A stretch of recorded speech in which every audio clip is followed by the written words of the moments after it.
hey, this is for you. Snatch errors and fixes for the shoulder. So what we want to do is figure out if we're having any errors on our snatches coming from the shoulders, and then how to fix it. And so what we want, number one, we want to be able to lift as heavy as possible, right? The most possible on our snatches. And number two, we want to be able to do it without having any injuries. And so what we want to do to be able to do both those things is create the perfect environment in terms of optimal range of motion, flexibility, to be able to execute the perfect snatch. And so the way we're gonna do that is, number one, we need to isolate the area. We need to assess the area in terms of range of motion and flexibility. And then from there, identify which muscles are affecting it, keeping you from being a badass, keeping you from lifting as much as possible and getting in the way of potential injuries. And then from there, we want to fix it, increasing that range of motion, creating that perfect environment and that optimal range of motion. All right, so let's get right into it. All right, so the snatches, errors, and fixes. This is a series. This is the first episode of more to come, so stay tuned. And what we're gonna be doing is focusing on the different errors from the different major joints, the shoulders, the spine, the hips, the knees, and the ankles. All right, so this is how we're gonna do it. We're gonna start with the PVC. And what we want is to isolate the area, meaning we don't want any other major joint playing a part, so that we can find out for sure that we have an error with the shoulders and not something else. So we're gonna start in a standing position. You're gonna get your bar or your PVC in a snatch grip, rack it on your traps, and then we're gonna press into that overhead catch position.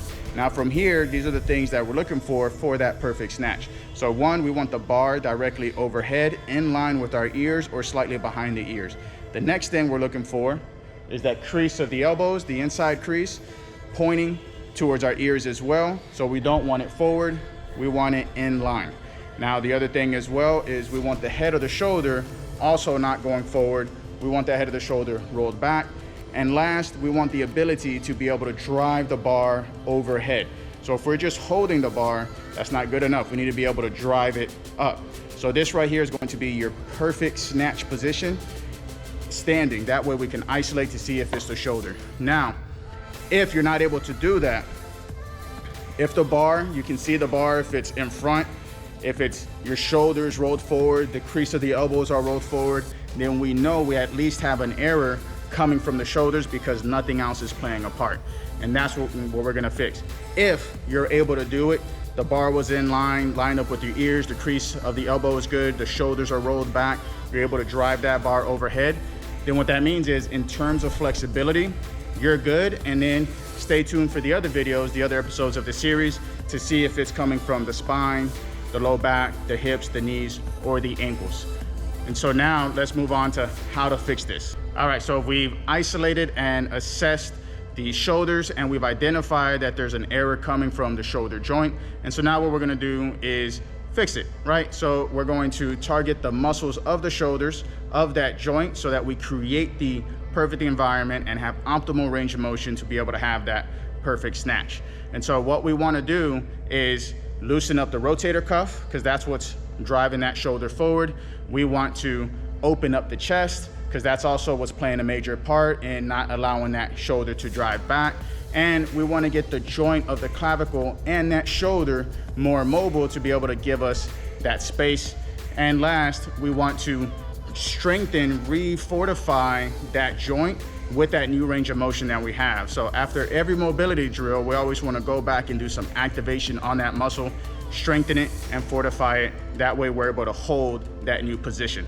So to loosen up the rotator cuff, one of the best mobility drills is going to be what's called the swimmer stretch. So you're gonna take your wrist, imagine you have a watch, put that head of the watch, that face of the watch, your wrist onto your side. So not behind your back, but right on the side.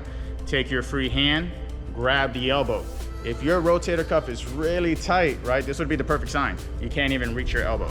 And so what we wanna do, if you're not able to reach your elbow, grab a monster band, grab a towel, wrap it around and pull. Okay, so if you are able to reach, take your hand, grab that elbow, pull forward, all right, almost a full 90 degrees, hold for about a second, come back and pull.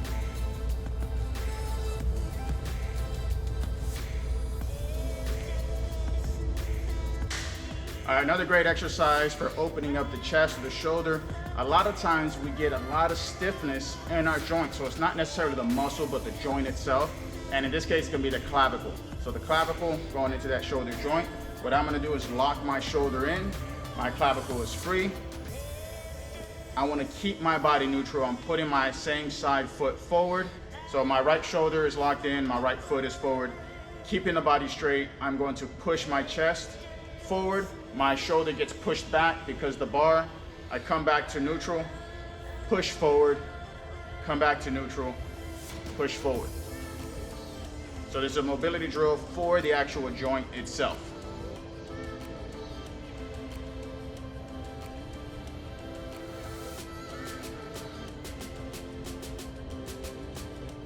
All right, to open up the chest, what we're gonna do is a push through.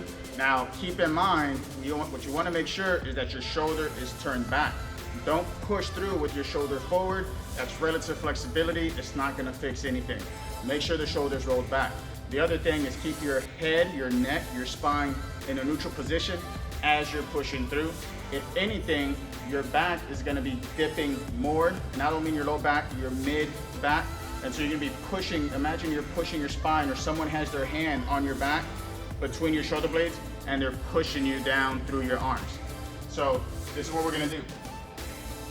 From right here, wide snatch grip with the hands, you're gonna pull the hips back, keep the shoulders rolled back, neutral neck, neutral spine, pushing through, push the hips forward to come up.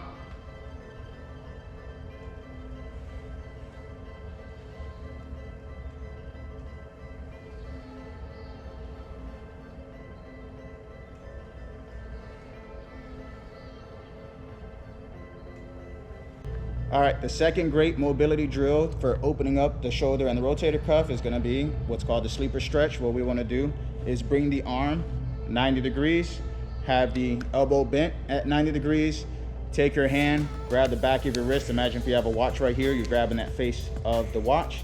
And what you're gonna do is rotate down towards the floor, back up, rotate down, hold no longer than a second, and back up.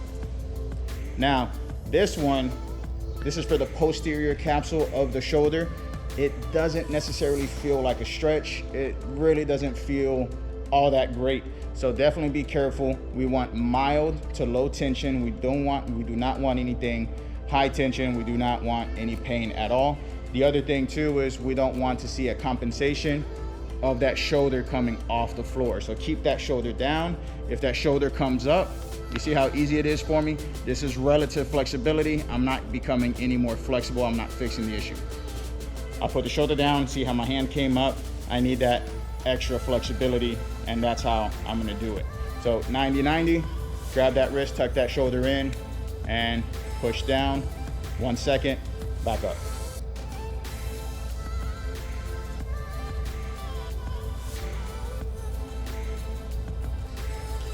So for these mobility drills, we want to keep it dynamic, meaning we want it moving. And so we don't want to hold as a static stretch. We want to keep it dynamic. And so what we want to do is for each stretch is going to be 2 sets of 10 reps, and you can hold each rep for 1 second and then keep going.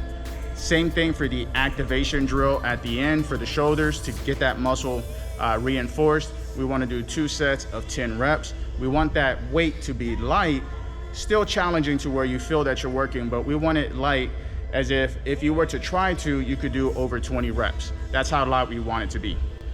All right, so remember, for every mobility drill that you do, you are creating more space. You are now opening up new range of motion, new muscle that you didn't have before because it was too tight to be strengthened. Now that it is open, we always want to finish every general mobility drills with activation, and so that's what this is going to be. I'm going to grab just the bar and I'm going to do my presses, flexing all of those muscles, because at the end of the day, we want to be flexible for the snatch and not just regular shoulder stuff. So I'm going to go back to that snatch grip, rack it, and then from here, press straight up.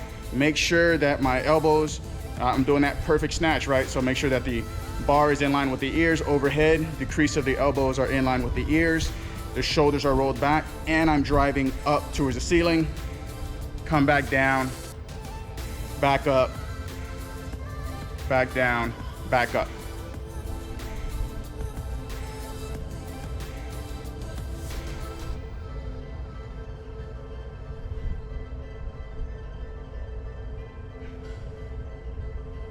So the one thing I want you to always keep in mind is we always want a challenging workout, but we do not want to push through the pain.